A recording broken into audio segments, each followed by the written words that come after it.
My belongings will be delivered to your house next week. Accept them all, okay? You are so clumsy and inconsiderate. I'm moving in to re-educate you on how to be the proper wife. The least you can do is to give me my own room, even if you have to move your things out. My mother-in-law gives me the news out of the blue. Moving? Re-education? What on earth is she talking about? My husband has never mentioned that she was moving in with us. Anyway, who does she think she is talking about re-education?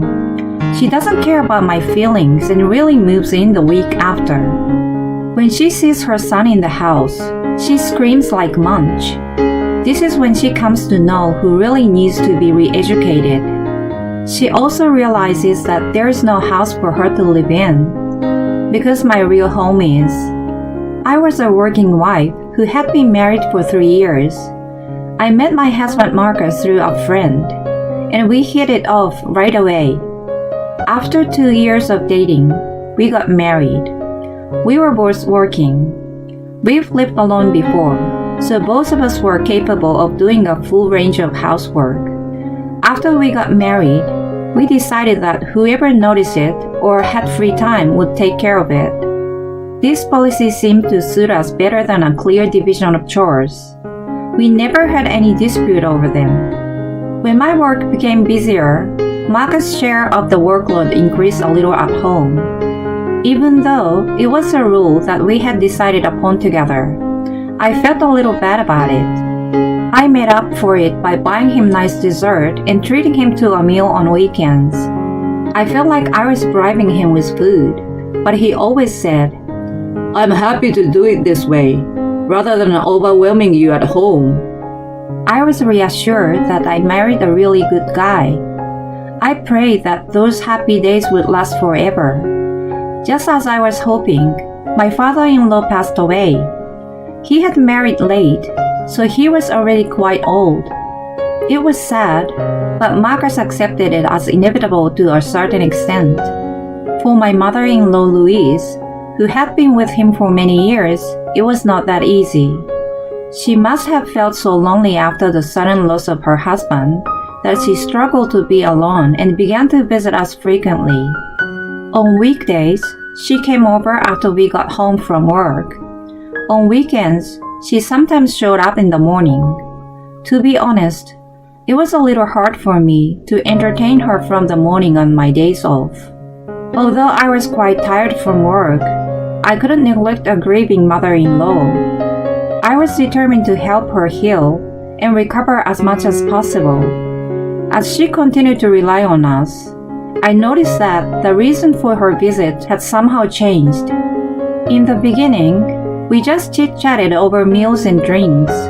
We talked about the news, my work, how I was getting along with Marcus, etc., etc. I was not sure if it was appropriate to mention my father-in-law, but sometimes the conversation unexpectedly turned to him. She sometimes shed tears, and I quietly stayed beside her. However, she started focusing more and more on me as a wife. Getting unwanted advice would have been better than the criticism. The inside of the refrigerator was not well organized. Laundry and cleaning were not done properly. There were too many discarded packages of cup noodles and ready-made food in the trash. She asked me if I was trying to destroy my health before I had a baby. I was often criticized like that. It was inevitable that as long as we both worked and shared the chores, there were some sloppy jobs. We were both laid back, so we were never bothered by the details and weren't even thinking about starting a family. I understood what she was trying to say, but if only she got better and stopped coming over so often, I could have tended to my housework more. Of course, I didn't dare to tell her that. "Yes, right, I'm sorry." I had no choice but to nod my head in agreement. One weekend, she came over as usual. She saw Marcus washing the dishes and suddenly started scolding me. "Why is my son washing the dishes? You're the wife. You should be the one doing it." I froze at her outburst. She paid no attention to me and took the plate and sponge from his hands. She then made him sit on the sofa and pulled me to the kitchen. I stood in front of the sink, feeling a little irritated, but trying to talk as calmly as possible. Listen, Louise, we both work, right? That's why we share the housework. It just so happened that he was doing it today. I don't leave everything to him, so don't talk back to me. I tried to explain, but she didn't want to listen to me or try to understand. I thought that if Marcus explained it to her, she would have at least tried to understand a little. I glanced at him with hopeful eyes. He nodded as if he understood. I believed that he was going to help me out of the awkward situation. I was relieved for a moment. Then, he blurted out totally unexpected things. Mom, calm down. It's not good for your health to get so upset. You have a point though. I'm going to make her do the right things from now on. Honey, you should apologize to her. He looked at me. Why didn't he just tell her that we shared the chores? I thought about saying so, but I felt there was no point in arguing with Louise any further. I will be careful in the future. I apologized and put the matter to rest. I asked Marcus what he was up to after she left. No matter how much I told her about our rule, she wouldn't have listened to me as long as she saw me as a bad wife. If he had told her, she would have listened to him. That would have been all it took to settle the matter. Why did he have to make it worse? He sensed how angry I was and started excusing himself. I was just trying to smooth things over. I'm sure if I explained about the shared responsibilities, my old-fashioned mom wouldn't have understood. You know I didn't really agree with her, right? She will eventually understand. He tried to justify himself, but we knew each other for a long time. I knew that he was bullshitting. In fact, I thought he was hoping that he wouldn't have to do the housework. He had been kind of a trickster ever since we started dating. As I mentioned before, I was easygoing, and he had never caused any serious trouble, so he got away as mischievous. I saw no remorse in him, but more than anything, I was exhausted. I decided to swallow hard and assumed that he wanted to show his mother some dignity. Well, we had been sharing the workload so far. Things would have been back to normal the next day. I had such faint hope. However, since that day, he had started to ignore his share of chores blatantly. We never specified which one of us was in charge of what, but he stopped doing them like he used to. I thought he might have been sulking because I had confronted him about Louise, but that was not the case. He was neglecting our home, so I gave him a warning. Unexpectedly, he responded, "Oh, I'm sorry." He agreed with me. I thought it was normal to be lazy sometimes. Just when I was telling myself that, Louise showed up unannounced the next day. She had always contacted me beforehand, so it alarmed me. I wondered if there was something wrong with her. I was concerned, but what she told me was completely different. "I hear that you still haven't learned your lesson and haven't done any housework. Don't you even want to feed your husband something good? Marcus tells me he hasn't been eating homemade food lately because you don't cook at all." I immediately glared at him. Had he snitched on me that I had warned him? No, it wasn't my fault in the first place, so snitch wasn't the right word. He didn't want to do the chores, so he was trying to make me take all the blame. As a result, she started coming over more often than before, and he stopped doing anything altogether. I even had to take over the things he was supposed to do when he got home before me. If I wasn't so busy at work, I could have handled them with ease, but my work was still hectic. I had to cut down my sleep to get everything done, and was getting physically exhausted. I knew that I was going to collapse if I continued like this, and decided to talk to him again. Unfortunately for me, his work had become busy around that time, and we could not have a proper talk.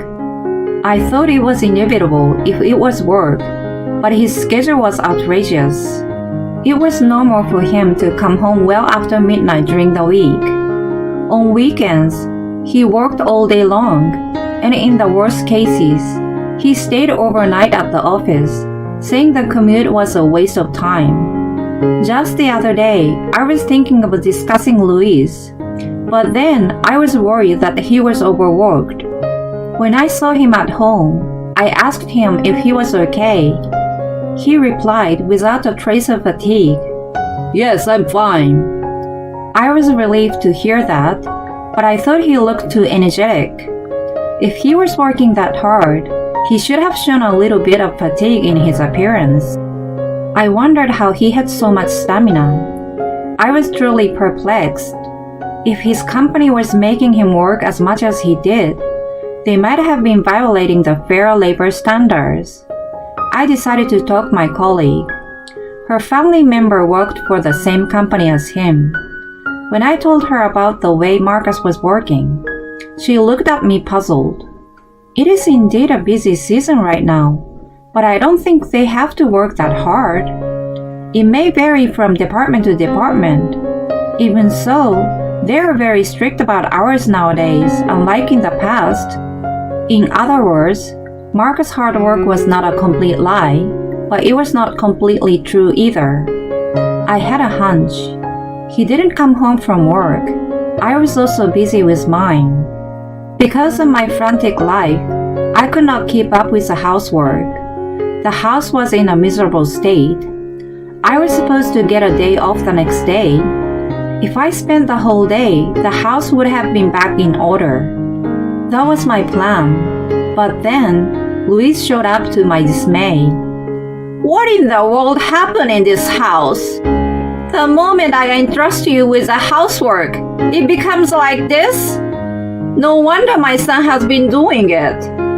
I have been telling you that we share. I was about to explain again when I realized that there was no point in arguing with her.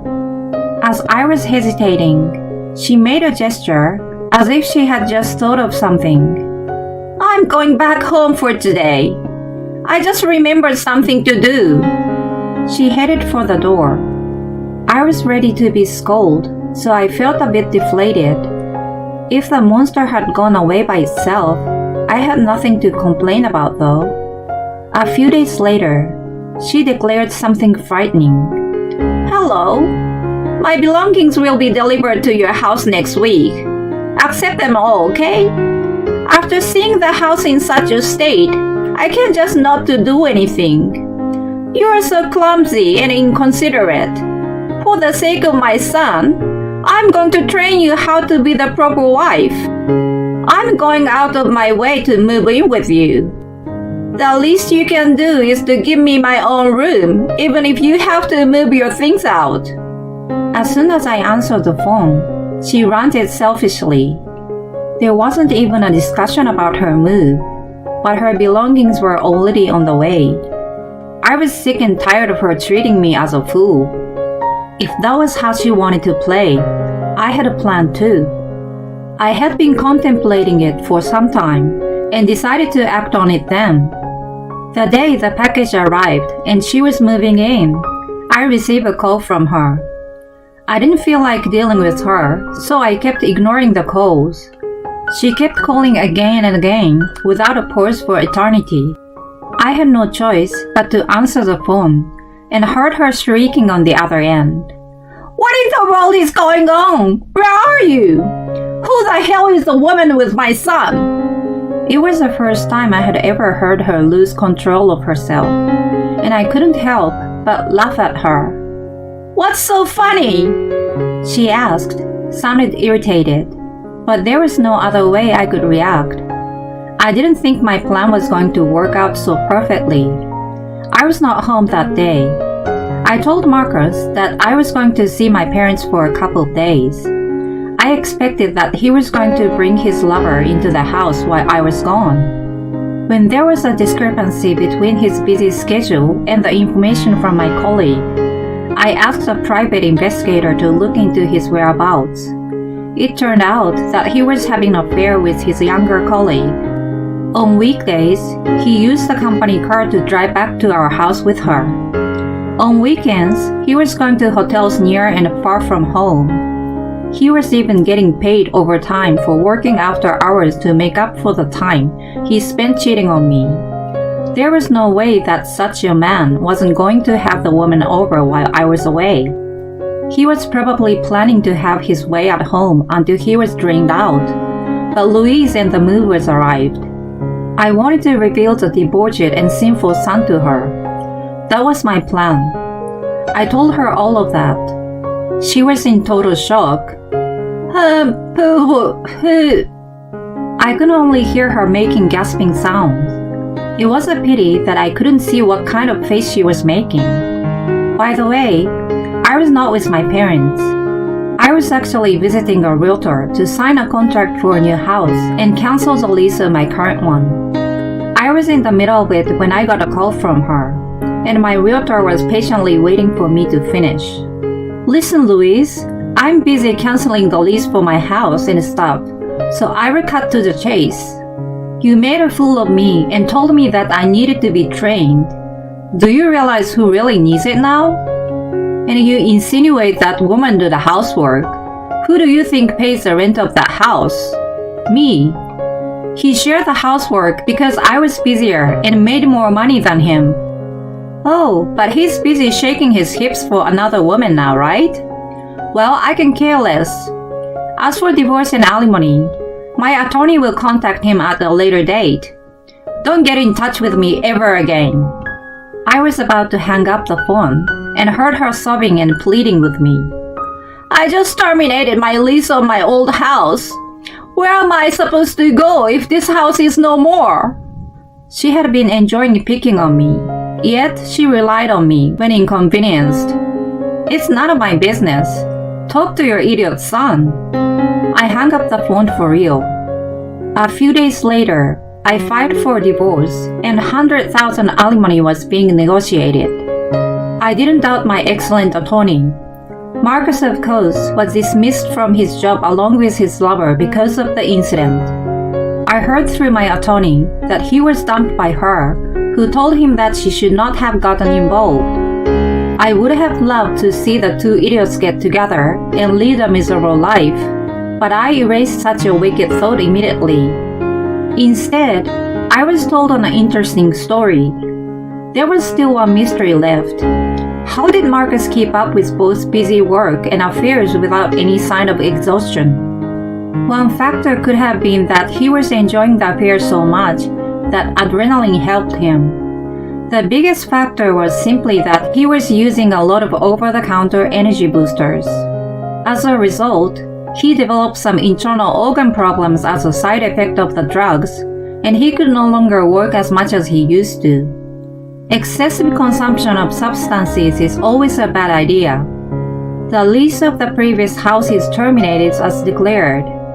Marcus and Louise don't have the means to keep living there.